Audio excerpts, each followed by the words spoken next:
dulu, Tuhan memberkati kita. Shalom saudara. Apa kabar hari ini? Baik, puji Tuhan ya. Nah, pagi ini saudara, apakah ada yang baru pertama kali hadir dalam ibadah ini? Tidak ada ya? Baik. Pagi ini saya mau berbicara saudara dari satu teks Alkitab di dalam Injil Lukas ya. Injil Lukas pasal 10. Jadi kita buka Injil Lukas pasal 10 dan kita baca 5 ayat, yaitu ayat 38 sampai ayat 42. Kalau saudara sudah dapat, ini adalah satu kisah yang sangat akrab dengan kita, yaitu kisah Marta dan Maria, atau Maria dan Marta. LAI memberikan judul Maria dan Marta, harusnya Marta dan Maria ya, karena Marta itu kakaknya. Tapi nggak apa-apa ya, Maria dan Marta. Sudah dapat semua? Saya akan bacakan, saudara coba perhatikan baik-baik ya di teks Alkitab kita, sehingga kita bisa paling tidak memahami jalan cerita dari teks kita pagi ini. Ketika Yesus dan murid-muridnya dalam perjalanan, tibalah dia di sebuah kampung. Seorang perempuan yang bernama Marta menerima dia di rumahnya. Perempuan itu mempunyai seorang saudara yang bernama Maria. Maria ini duduk dekat kaki Tuhan dan terus mendengarkan perkataannya. Sedang Marta sibuk sekali melayani. Ia mendekati Yesus dan berkata, "Tuhan, tidakkah Engkau peduli bahwa saudaraku membiarkan aku melayani seorang diri? Suruhlah dia membantu aku." Tetapi Tuhan menjawab Marta, "Marta, Marta, engkau khawatir dan menyusahkan diri dengan banyak perkara. Tetapi hanya satu saja yang perlu." Perhatikan, tetapi hanya satu saja yang perlu. Maria telah memilih bagian yang terbaik. Perhatikan, Maria telah memilih bagian yang terbaik, yang tidak akan diambil daripadanya. Ya, ini menarik saudara. Teks ini sudah sering kita dengar, sehingga ada lelucon sendiri kalau acara Natal, seksi konsumsi disebut Marta. Ya, padahal itu sebenarnya keliru ya. Nah, kita mau belajar sama-sama teks ini pagi ini. Nah, kita mau lihat dulu. Ya, tolong dibantu, Nick. Ya. Sekilas mengenai Maria dan Marta. Maria dan Marta ini adalah kakak beradik. Mereka punya saudara laki-laki yang bernama Lazarus. Ya, Lazarus ini adalah orang yang di dalam Injil Yohanes saudara bisa baca, dia dibangkitkan oleh Yesus dari kematian. Ya, rupanya mereka sudah mengenal lama. Lazarus, Marta dan Maria sudah mengenal lama dengan Yesus. Nah, desa di tempat Lazarus, Marta dan Maria tinggal itu namanya Betania, sekitar 2 mil dari Yerusalem atau 3,2 km. Ya, Betania. Nah, nama Marta itu diambil dari bahasa Aram yang berarti lady atau seorang putri. Ya. Lady, seorang putri. Dan nama Maria sendiri itu diambil dari bahasa Ibrani, akar katanya Mara. Kalau saudara ingat kisah di mana bangsa Israel bersungut-sungut di Mara, sehingga Musa nggak sabar lalu melanggar kekudusan Tuhan, karena air di sana pahit sehingga disebut daerah itu Mara. Dari asal kata Mara itu berasal nama Miriam, lalu Maria, artinya pahit. Saudara kalau punya anak perempuan, ini Pak Wilson bisa tanya. Nanti kalau anaknya perempuan, kalau milih Marta Maria kasih nama siapa? Maria atau Marta? Hah?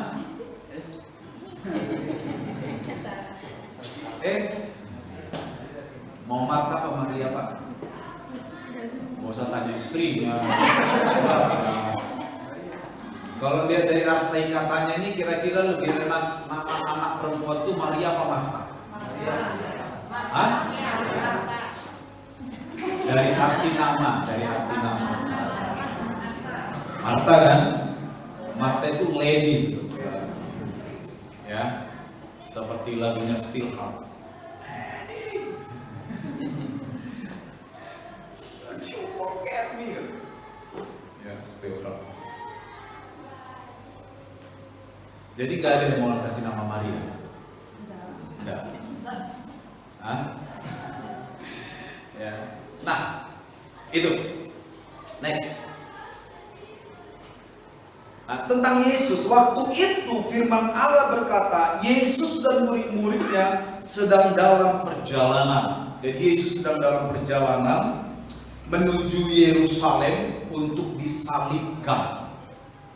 Ya, itu adalah mendekati akhir dari pelayanan Yesus di bumi. Jadi Yesus dan murid-muridnya berjalan, ya, karena itu mendekati hari raya Paskah, ya kan? Yesus disalib itu kan mendekati hari raya Paskah. Jadi waktu itu biasanya banyak orang-orang Yahudi yang sudah menyebar berdiaspora begitu, merantau ke negeri-negeri lain, itu pulang ke negaranya, pulang ke Yerusalem, sehingga diduga bahwa penginapan di Yerusalem itu penuh. Ini kira-kira persis sama waktu Yesus mau lahir. Ya, waktu itu oleh Kaisar Agustus diadakan semacam sensus. Jadi orang-orang Yahudi dari negara-negara lain, dari Arab, Kapadokia, Kaisaria, semua datang. Lalu penginapan penuh sehingga Yesus dicatat tidak mendapatkan penginapan. Ini mungkin kira-kira sama. Jadi di Yerusalem penginapan itu penuh. Jadi Yesus menginap atau singgah di rumah Lazarus ini. Nah, kemungkinan besar pada waktu itu Lazarus tidak ada di rumah. Saya nggak tahu apakah cari kayu bakar atau sedang apa, nggak tahu juga. Ya. Tapi Lazarus nggak ada di rumah, karena budaya pada waktu itu kalau ada tamu datang ke rumah, maka yang menerima itu adalah laki-laki. Tapi karena Lazarus tidak sedang di rumah, maka yang menerima adalah sisanya. Kebetulan ada perempuan 2 orang dan yang tertua adalah Marta. Jadi Marta yang menerima Yesus di rumahnya, saudara, menggantikan Lazarus. Nah, kita akan coba melihat ini ayat demi ayat, ya. Saya akan berkorban ayat demi ayat sehingga kita memahami apa yang sedang disampaikan oleh Baker ini untuk kita. Next. Coba kita perhatikan di ayat 39. Dikatakan seperti ini, saudara. Perempuan itu mempunyai seorang saudara yang bernama Maria. Maria ini duduk dekat kaki Tuhan dan terus mendengarkan perkataan Tuhan Yesus. Nah, saudara-saudara, adalah suatu hal yang sangat tidak biasa pada waktu itu. Sesuatu yang tidak lumrah, sesuatu yang tidak biasa. Kalau seorang guru mengajarkan atau mengajar di depan perempuan, biasanya yang di depan guru itu adalah kelompok laki-laki, ya. Dan tetapi itu budaya, kita tidak perlu ikuti. Jadi tidak masalah, oma di depan nggak masalah, oma, jangan khawatir, ya. Ya, malah laki-laki saya lihat malah pilih bagian belakang. Jadi waktu itu tidak biasa seorang guru mengajar wanita, tetapi karena Lazarus tidak ada di rumah, maka harusnya Yesus mengajar Marta dan Maria. Tetapi di ayat 39 dikatakan, ya, yang mendengarkan Yesus itu hanya Maria. Sudah dikatakan bahwa Maria terus-menerus duduk dekat kaki Yesus dan terus mendengarkan perkataan. Nah, di sini Maria tidak menyia-nyiakan kesempatan langka ini, saudara. Ini adalah satu kesempatan yang langka. Kenapa? Dari banyak sudut itu istimewa bagi mereka, saudara. Yang pertama dari segi budaya, harusnya laki-laki yang di depan Yesus itu. Kali ini Marta dan Maria punya kesempatan untuk langsung berhadapan dengan Yesus. Itu yang pertama, ya. Yang kedua, keuntungan yang dilihat oleh Maria adalah karena sebentar lagi Yesus disalib. Tapi ini dugaan saya, Yesus disalib. Sebentar lagi hari Paskah Yesus akan disalib. Maka mungkin saja ini adalah kali terakhir dia akan bertemu Yesus sebagai manusia.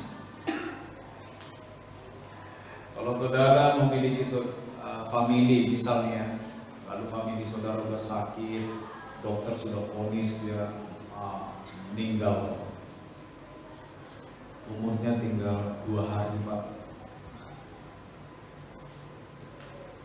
Bro, ada bisnis nih, ya kan?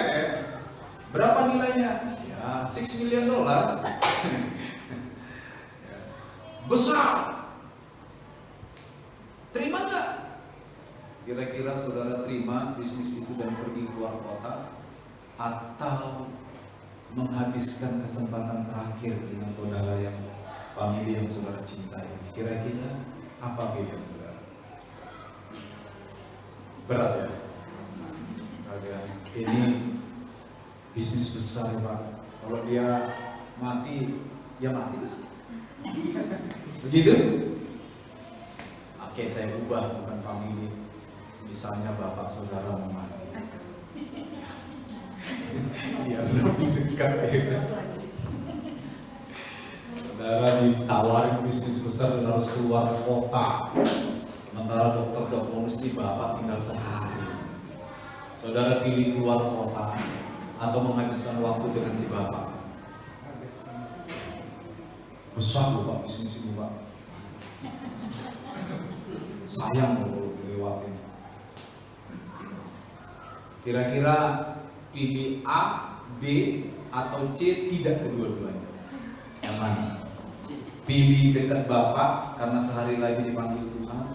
B, pilih bisnis yang nilainya besar. Atau C, bingung. Secara naluri kemanusiaan, ya kalau menurut saya sih, secara umum kan, pasti kita lebih memilih untuk tinggal bersama dengan bapak kita karena kita tahu dia hanya tinggal 1 hari. Ya, secara naluri umum loh ya. Walaupun ada saja orang bilang, ya bapak bisa diganti, tapi bisnis enggak, ya. Misalnya, ya, ada saja sih yang begitu ya. Tetapi secara naluri umum, ya, atau common sense namanya di dalam dunia psikologi itu, common sense. Kebanyakan orang akan memilih tinggal dekat orang yang dikasihi karena ini kesempatan terakhir, ya kan? Yang lain menjadi tidak penting, betul nggak? Saya kasih contoh orang tua. Kalau orang tua lagi kerja nih di gedung tinggi, naik tower Telkomsel, lagi ngeker apa yang sinyal, tiba-tiba dapat telepon, anaknya masuk rumah sakit, tadi disenggol bemo misalnya. Bapak bilang, tunggu, saya lagi di atas gitu. Bila perlu langsung lompat ya kan.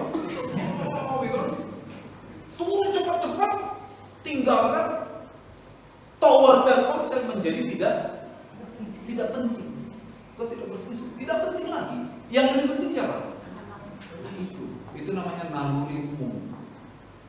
Ini yang dilihat oleh Maria, dugaan saya. Ini kesempatan terakhir saya berhadapan dengan Yesus secara manusia. So, jangan disia-siakan. Jadi saudara-saudara, Maria dicatat oleh firman Allah, dia duduk dekat kaki Tuhan dan terus mendengarkan perkataan Tuhan. Tuhan ngajar, dia terus dengar Tuhan mengajar. Ya. Maria mengambil kesempatan ini dengan baik. Next. Kita lihat ayat ini. Di ayat 40 dikatakan apa? Sedang Marta sibuk melayani. Saya menduga kalau melihat kepada kebiasaan mereka, mungkin Marta itu sibuknya begini. Siapkan tempat penginapan Yesus, siapkan makanan, siapkan minuman, siapkan segala sesuatu yang terhubung dengan fisiknya Yesus agar Yesus nyaman. Mungkin itu bagus apa tidak bagus? Bagus kan? Bagus kan? Itu dia. Ya. Di dalam bahasa aslinya, di dalam bahasa Yunani, makna sedang Marta sibuk melayani itu, di sana ada makna dialihkan. Ya. Jadi di dalam teks aslinya, ya, itu ada makna dialihkan. Artinya, dugaan saya, tadinya Marta dan Maria, ya, tadinya Marta dan Maria itu duduk dekat kaki Yesus. Jadi Marta dan Maria sama-sama duduk dengan siapa? Dengan Yesus. Tapi di tengah jalan, mungkin pikiran Marta ini yang melawan, aduh jangan-jangan Yesus haus, ya kan? Jangan-jangan Yesus lapar, ya kan? Jangan-jangan Yesus ini dan itu. Maka dia dialihkan. Ya, dia pikirannya dialihkan. Lalu mungkin saja dia meninggalkan pertemuan itu, pergi ke dapur atau kemana. Makanya dikatakan di ayat 39 tadi, sedang Marta terus mendengarkan terus. Ya. Marta keep on, terus mendengarkan. Maria tadinya mendengarkan Yesus, lalu pikirannya kemana-mana, lalu dia dialihkan. Sehingga dia meninggalkan pertemuan itu, pergi ke dapur. Mungkin karena di sini nggak dicatat Marta pergi ke dapur, tapi Marta sibuk melayani, saudara. Ya.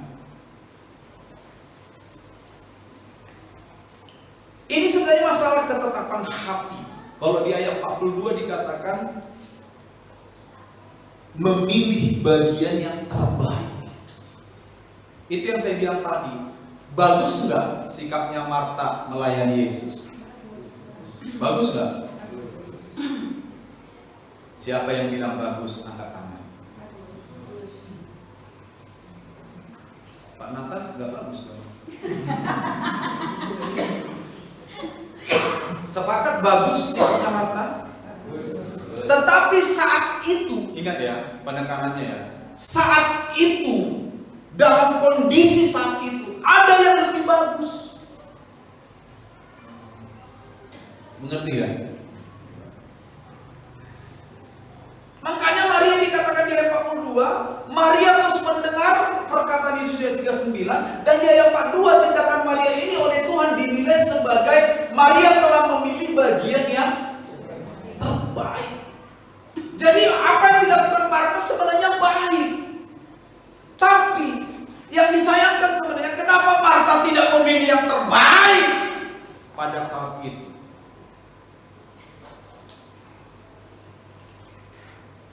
Ya. Saya mau pelan-pelan saja supaya kita menangkap.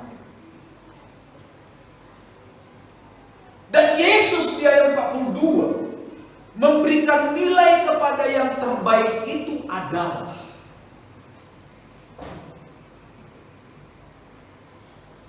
sesuatu yang tidak bisa lagi diambil dari padanya. Sudah perhatikan di value, nilai. Apa yang terbaik itu yang dipilih Maria? Dikasih semacam anak kalimat yang tidak akan diambil dari padanya.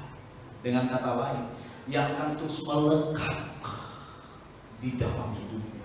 Berarti apa yang dipilih oleh Marta adalah sesuatu yang sebaliknya, yang bisa binasa. Kalau nanti kita tarik ke penerapannya ke hidup kita. Apa yang dilakukan Marta adalah sesuatu yang baik. Tetapi Yesus sebenarnya pada saat itu memberikan sesuatu yang terbaik, yang lebih baik, dan Marta gagal menerima yang terbaik itu. Tetapi Maria mau menerima yang terbaik itu, mau tidak menyia-nyiakan kesempatan yang terbaik itu. Mungkin saja besok Yesus sudah tidak lagi dilihat oleh Maria dan Marta secara fisik. Mungkin saja tidak ada kesempatan lagi Yesus langsung mengajar Maria dan Marta. Ini mungkin satu-satunya kesempatan.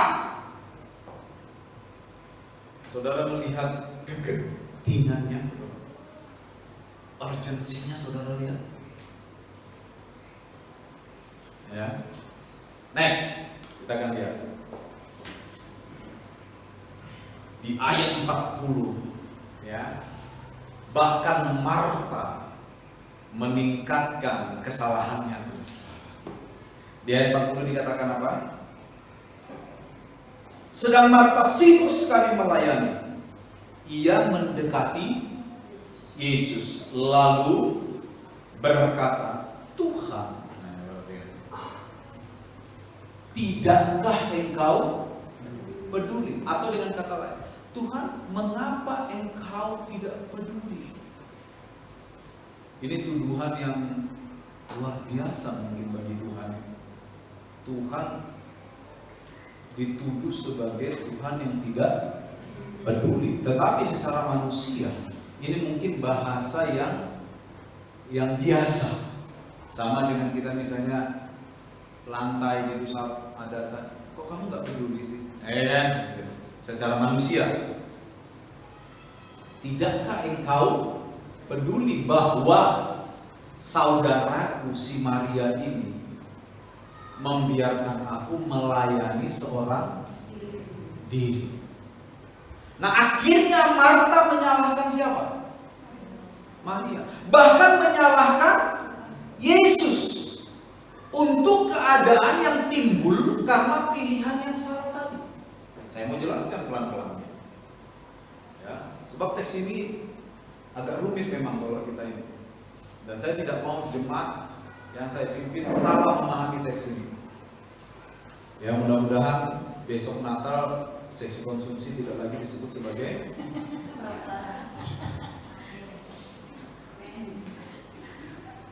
apa ibu akan menjadi seksi konsumsi lagi? Yes. Aminnya kuat banget. Ya, saya mau jelaskan pelan-pelan. Tadinya waktu Yesus datang, Marta dan Maria sama-sama duduk dekat kaki Yesus. Lalu tadi saya sudah jelaskan, di dalam perjalanan ketika Yesus mengajar mereka, Marta pikirannya dialihkan, ya, dialihkan, diinterupsi, dipotong, dialihkan. Lalu dia melakukan sesuatu yang baik, betul? Tetapi meninggalkan yang terbaik.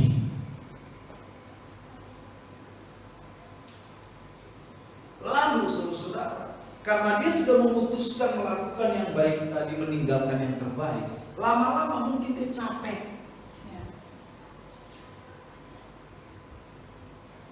Lalu capek ini timbul dari pilihannya sendiri, betul?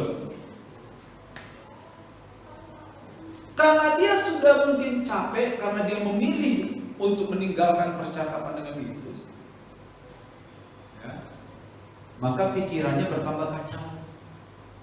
Mungkin ini dugaan saya, kok Maria ini nggak peka ya sama saya, kok saya dibiarkan cuci mangkok sendiri, apalagi Yesus, kok Yesus nggak peka ya, kok dia nggak menyuruh Maria bantu saya ya.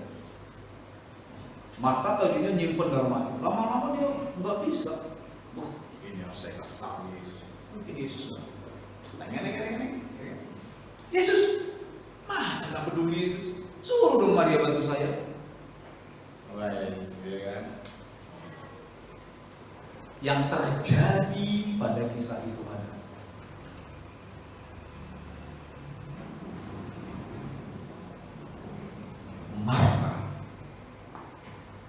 Marta meminta Yesus dan Maria meninggalkan yang terbaik demi yang baik. Coba next. Suruhlah dia membantu aku. Sengaja saya taruh ini kita kalau belajar sekolah teologi itu kita sampai belajar bahasa aslinya itu. Jadi sengaja kali ini saya taruh, bukan untuk jadi keren, bukan, tetapi untuk menunjukkan tensinya kayak apa. Kata suruhlah dia membantu aku itu ditulis dalam suatu bentuk tensi tertentu yang harusnya begini. Harusnya Yesus dari tadi Yesus sudah peka. Dari tadi sebenarnya Yesus harus suruh Maria bantu saya. Nggak perlu saya ngomong. Harusnya Yesus datang sendiri.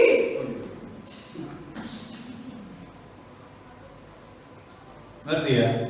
Itu ditulis dalam satu tensi yang disebut aorist aktif imperatif perintah. Harusnya dari tadi. Aorist itu tensi waktu ya. Dari tadi. Harusnya dari tadi. Yesus sudah menyuruh Maria bantu saya loh Yesus. Kok Yesus nggak peka-peka amat sih? Saudara, lebih jauh lagi Marta meminta Yesus membuat sebuah legitimasi atau keabsahan supaya Maria mengikuti langkahnya yang salah tadi itu. Langkah baik meninggalkan yang terbaik itu jadinya salah, betul kan? Betul? Langkah yang baik, saya melangkah ke suatu tempat yang baik, tapi saya meninggalkan yang terbaik, itu jadinya salah. Jadi sampai di sini tindakan Maria ini bisa kita sebut sebagai tindakan yang salah secara pilihan, baik secara moral. Cara moral baik loh, ya kan? Tapi secara pilihan salah. Jadi Maria pengen Yesus memberikan keabsahan untuk supaya Maria mengikuti langkahnya yang salah tadi itu. Iya, supaya Maria mengikuti langkahnya yang salah itu, langkah si Marta itu. Kan gitu kan? Suruhlah Maria kan gitu kan? Membantu aku. Jadi Marta ini pengen Yesus memberikan perintah kepada Maria. Maria, ikuti langkah Marta yang salah itu loh. Nah, kira-kira bahasa kita begitu. Walaupun biar kita nggak digituin loh. Tapi kan dari penjelasan tadi bisa menangkap ya alurnya ya. Tuhan, suruh si Maria mengikuti langkah yang salah ini. Kira-kira kayak gitu. Kenapa tadi salah? Di awal kan saya bilang, yang dilakukan Marta baik apa enggak? Salah apa benar? Salah. Kan salah. Baik secara moral, salah secara pilihan. Sama dengan gini loh. Bapak-bapak datang kepada bapak-bapak lain. Bro, kalau istriku nanti tanya, di mana? Ditanya, bilang jangan aku di sini. Kalau bro bilang aku di sini, bisa bertengkar kan? Lalu si suami ditelepon sama si istrinya si A, telepon si teman karibnya suami. Halo Pak Mona, apakah suamiku Bapak Bagari yang ada di situ? Ada. Tetapi si Pak Bonan bilang tidak ada itu. Baik nggak Pak Bagari yang ini?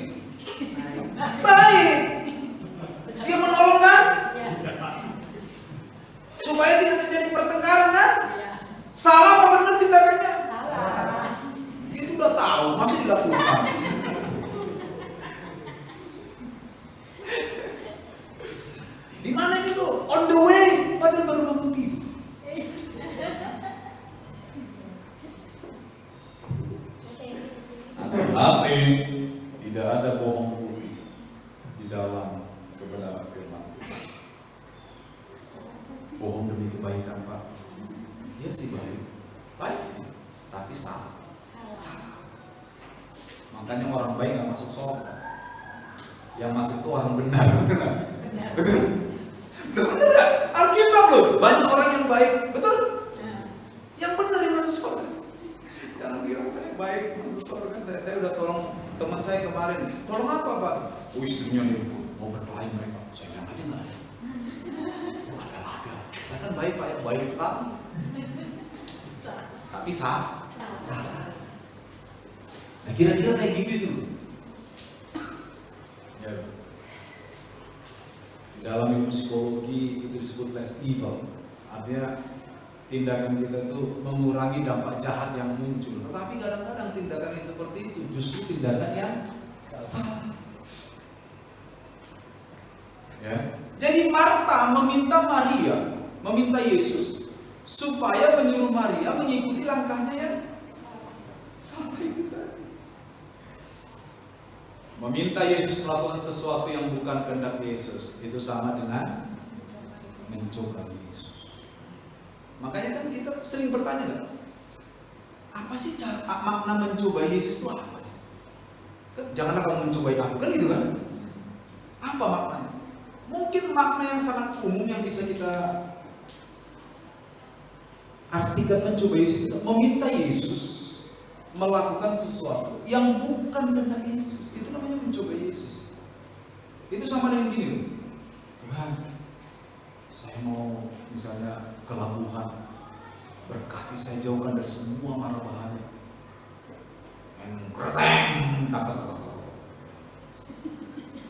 Motornya sombong. Sudah tahu motornya sombong?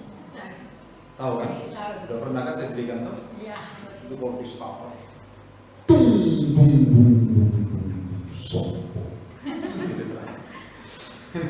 Itu motor sombong. Sampai di jalan raya dikebut lari berapa? Lari 100.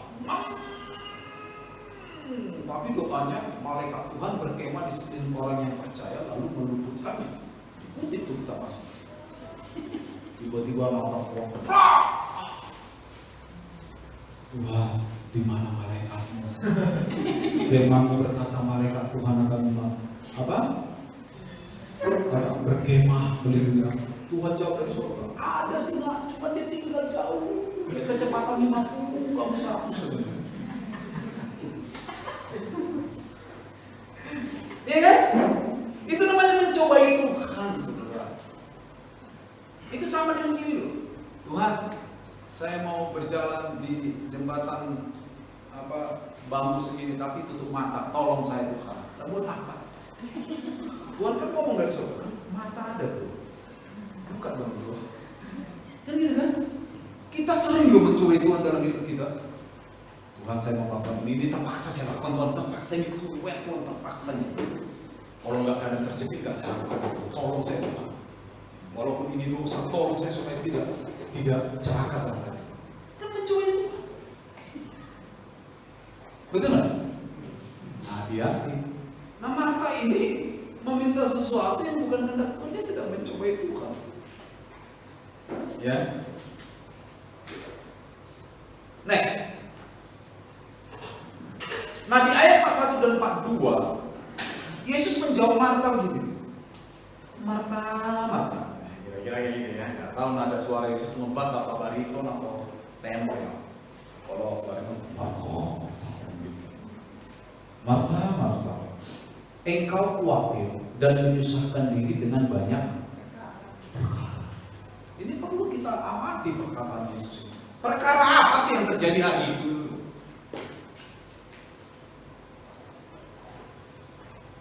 Pikirannya Marta itu baik. Yesus itu udah lelah. Guru dan murid-muridnya itu lelah. Mereka di dalam perjalanan dari Yerusalem menuju Yerusalem pasti lelah. Betul pikirannya Marta. Tapi saat itu loh ya. Saat itu yang paling perlu itu apa? Apa? Duduk dekat kaki Tuhan, itu yang paling perlu saat itu. Bikin teh, bikin kopi masih bisa ditunda. Makanya Yesus bilang, kok kamu menyusahkan diri dengan banyak perkara Marta. Oke lah, Itu penting, tapi bukan itu yang terpenting sekarang. Yang terpenting itu duduk dengar saya bicara, itu yang terpenting. Bikin yang lain-lain itu masih bisa ditunda. Kira-kira Yesus itu ngobrolnya gitu kira-kira, masih bisa ditunda itu. Ya, mau khawatir menyusahkan diri dengan banyak perkara. Perhatikan, tetapi hanya satu saja yang, lihat Alkitabnya, hanya satu saja yang, saudara nunggu saya ngomong perlu gitu. Hanya satu saja yang perlu. Betul gak? Berarti betul dugaan kita. Pada waktu itu di rumahnya Lazarus, yang lain menjadi tidak perlu. Yang perlu hanya satu, apa?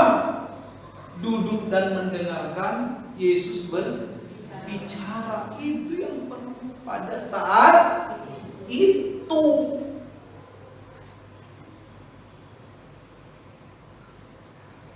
Ya. Dan kata hanya satu saja yang perlu, ini ada nuansa pilihan. Pilihan. Harusnya kamu memilih yang perlu saja. Lo bikin kopi perlu nggak Tuhan? Saat itu menjadi kurang perlu. Tapi habis ibadah ini menjadi perlu. Kita ngopi itu perlu habis ibadah ini. Tapi saat itu menjadi tidak perlu. Gitu loh. Mengerti ya saudara ya? Saya pengen saudara menangkap ini. Menangkap, karena menerjemahkan perikop ini nggak mudah. Ini loh. Karena sering saya lihat menjadi orang Kristen itu jadi salah kaprah saja. Yosef tidak bermata, ya kan? Salah itu. Itu saat itu perlu, berarti itu Maria itu. Saya mau tanya ibu-ibu yang masak di rumah, apa pantas disebut Marta? Ya enggak, karena itu perlu. Itu perlu, saudara-saudari. Jadi itu Maria itu perlu itu. Kalau saudara Natal, habis pulang Natal perlu makan nggak? Perlu. Jadi yang bagian konsumsi itu Maria. Maria pada waktu sebelum ibadah Natal. Jangan pas ibadah Natal sibuk-sibuk. Nah itu Marta itu. Itu Marta itu. Makanya kalau saya lihat tim konsumsi pas ibadah gak ada, pas saya khotbah panggil dulu. Gak khotbah juga kalau tim konsumsi belum masuk nih. Karena mereka ikut Natalan itu bukan jaga makanan, dengarkan firman. Nah itu baru Maria. Tapi kalau saya pas khotbah, tim konsumsi jagain lauk. Nah Marta itu. Marta. Mengerti maksud saya ya? Jadi Yesus sedang mengajarkan mengenai prioritas, pilihan, apa yang terbaik, apa yang masih bisa ditunda. Pada saat itu Yesus bilang hanya satu saja yang perlu. Yang lain bahkan disebut Yesus sebagai rasa kekhawatiran. Betul kan? Kenapa engkau disusahkan, dikhawatirkan dengan banyak perkara? Hanya satu saja yang perlu. Dan Maria, dikatakan si Maria telah memilih. Itu yang tadi saya bilang, ada nuansa pilihan yang terbaik. Dan nilai atau value dari yang terbaik ini dikatakan oleh Yesus tidak akan diambil dari. Artinya apa? Sifatnya kekal. Apa yang dipilih Maria waktu itu menjadi suatu karunia yang kekal bagi hidupnya. Sementara apa yang dilakukan Marta disebut Yesus sebagai kekhawatiran dan banyak menyusahkan diri dengan banyak perkara. Sekali lagi saudara-saudara, saya tidak bilang apa yang dilakukan Marta tidak baik. Baik, tapi saat itu menjadi tidak perlu. Yang perlu adalah duduk dekat kaki Tuhan dan mendengarkan dan berbicara. Kesempatan sekali seumur hidup dilewatkan Marta. Itu yang tadi saya katakan. Mungkin besok dia tidak melihat Yesus lagi secara fisik. Mungkin ini satu-satunya di mana ada seorang guru agung langsung mengajar seorang wanita. Biasanya pria mengajar. Makanya sampai Paulus hidup pun Paulus melarang wanita bicara loh, tempat-tempat ibadah. Nanti tanya aja suami, bukan gitu kan? Kan budaya waktu itu tidak memberikan ruang kepada wanita.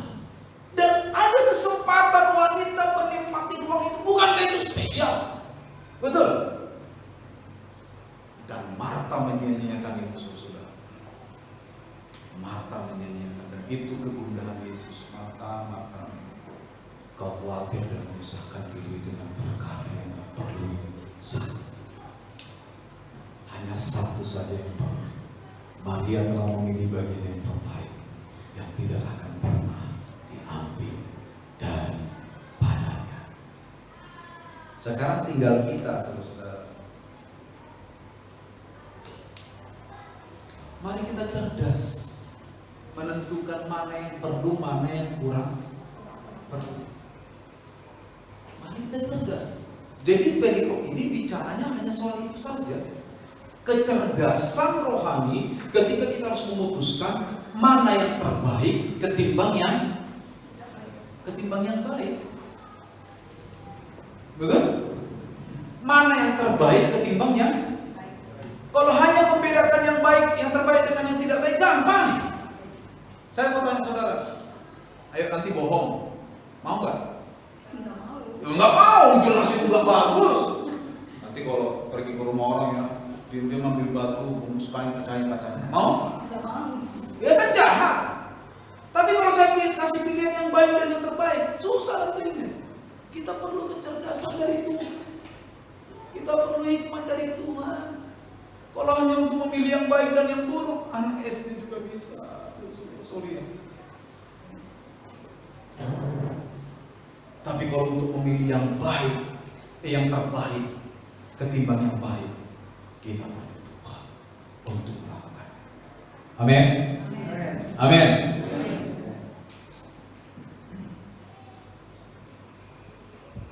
Saya mau kasih saudara satu contoh dalam Amsal, bagaimana Amsal mendukung kebenaran ini. Coba buka Amsal 24.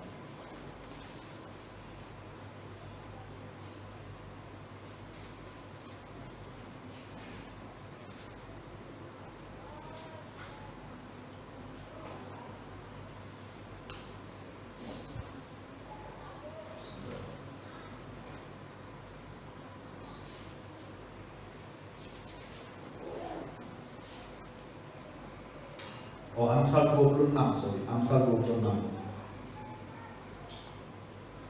Satu orang membaca ayat 4. Amsal 26 ayat 4. Seorang saja membaca. Ayat 4 saja. Yang kuat.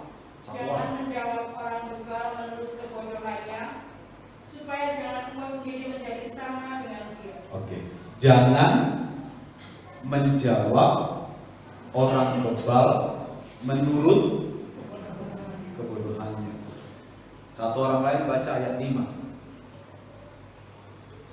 Jawablah orang bebal menurut kebodohannya, supaya jangan ia menganggap dirinya bijak. Terus ayat mana yang betul? Ayat 4 bilang apa tadi?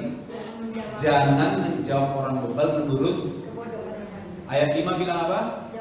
Jawablah orang bebal menurut kebodohannya. Terus yang mana yang betul? Apakah ada ayat yang salah sih? Alasannya yang betul. Nah, ini sama dengan ini loh. Kondisional. Artinya lakukan apa yang penting. Ada saatnya saya menahan diri untuk berargumentasi dengan orang bebal, betul? Ada saatnya saya nggak perlu. Kalau saya terus berargumentasi dengan orang bebal ini, saya sama dia nanti. Tapi ada saatnya kita menjawab dia. Sama dengan ini loh perikop yang tadi baru kita ini.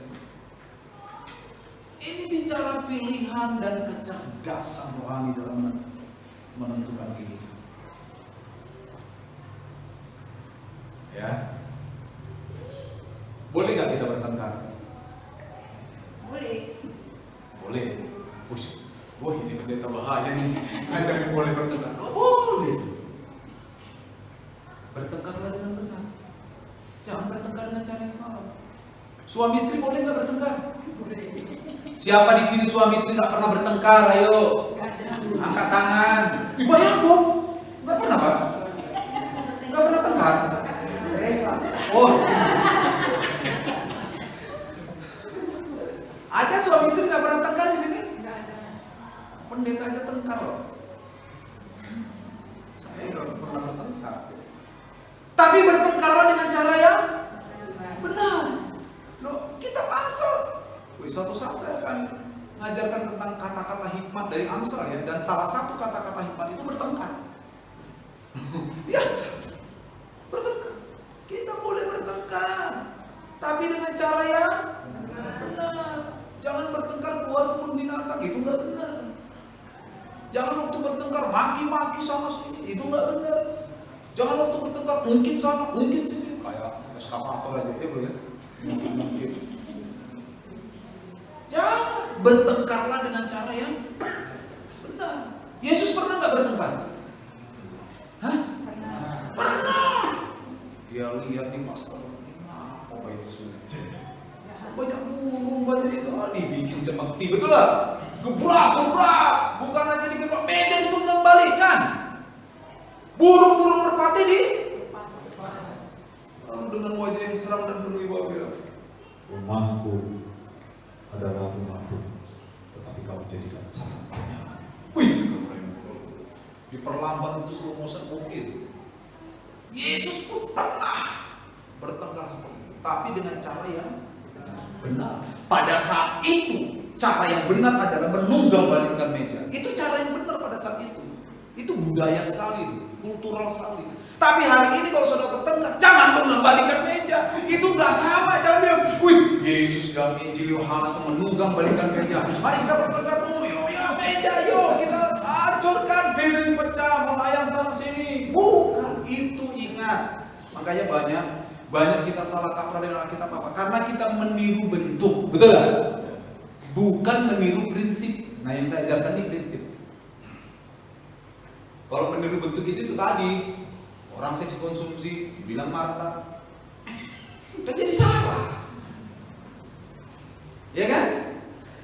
Kecuali itu seksi konsumsi waktu khotbah masih ngurusin makanan, baru Marta, karena tidak memilih yang terbaik. Ini bicara pilihan dan hikmat untuk memilih. Sama dengan Amsal ini loh. Janganlah menjawab orang bebal menurut.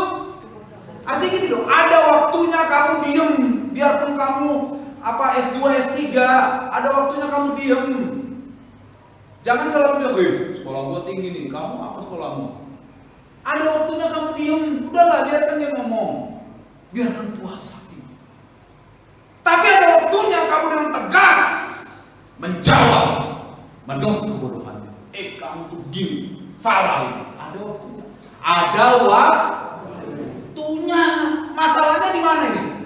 Di waktu. Apakah kita akan memilih dengan cara yang cerdas? Makanya di ayat tentang Marta dan Maria ini kita sebenarnya diajar oleh Tuhan hikmat yang melebihi hikmat manusia rata-rata, yaitu bagaimana kita dengan sangat cerdas memilih mana yang terbaik dari yang baik. Kecuali kita mau yang baik-baik saja, everything's gonna be okay, ya. Semua baik-baik saja. Saya mau yang baik aja, pilih yang terbaik itu susah. Ya sudah. Kalau saudara mau pilih yang terbaik, dapatnya yang baik, betul nggak? Kalau saudara mau pilih yang baik, dapatnya yang baik. Tapi kalau kita mau pilih yang terbaik, dapatnya yang tidak akan diambil daripadamu, kata Yesus kepada Maria. Amin, saudara. Tinggal nanti kita punya iman aja. Kalau saudara nggak perlu bertengkar, diam. Ada waktunya kita diam, betul? Ada waktunya orang ada. Tapi ada waktunya juga kita speak up. Ada waktunya kita bicara. Ingat, ada peribahasa bilang diam itu emas, tapi seringkali hanya kuning belaka. Karena tidak selalu diam itu emas, sering juga diam ditindas. Betul. Tapi ada kalanya memang diam itu emas. Bahkan kita Amsal bilang, bahkan orang bodoh pun kalau diam dikira bijak. Ada orang ngomong banyak tentang hal tinggi, dia nggak tahu apa-apa, tapi dia bilang orang dia kayaknya berhikmat itu, kayaknya dia paham itu. Padahal itu Loh, itu kita masak. Ada orang bodoh yang diam, ada orang diam itu bodoh diam. Dikira bijak karena dia diam. Jadi memang betul, diam itu kadang memang emas, tapi dia itu kadang hanya kuning belaka. Tinggal di mana. Ini hanya masalah waktu dan hikmat untuk menentukan sikap. Betul? Mari kita minta hikmat dari Tuhan. Maria dan Marta orang baik. Mereka kakak beradik yang cinta Yesus, cinta Yesus. Tapi satu, Marta memilih yang paling terbaik. Maria memilih yang terbaik. Oleh Yesus dikatakan yang tidak akan diambil dari. Mari setiap hari kita berdoa, Tuhan, berikan saya kemampuan untuk saya dapat memilih yang terbaik. Amin. Dalam semua hal, dalam pekerjaan, dalam aktivitas apapun, pilih yang terbaik. Pilih yang terbaik. Bukan yang sekedar baik. Pilih yang haleluya. Jadi kisah ini menjadi suatu gambaran tentang prioritas dalam kehidupan kita sebagai orang percaya dalam hubungan dengan hal bertuhan. Ketika saya memilih, maka saya mau memilih yang terbaik, apapun itu. Yang terbaik tidak selalu sama bentuknya. Buktinya Amsal 26 ayat 4 dan 5 ini beda. Kadang yang terbaik jangan, kadang yang terbaik jawab, minta yang terbaik.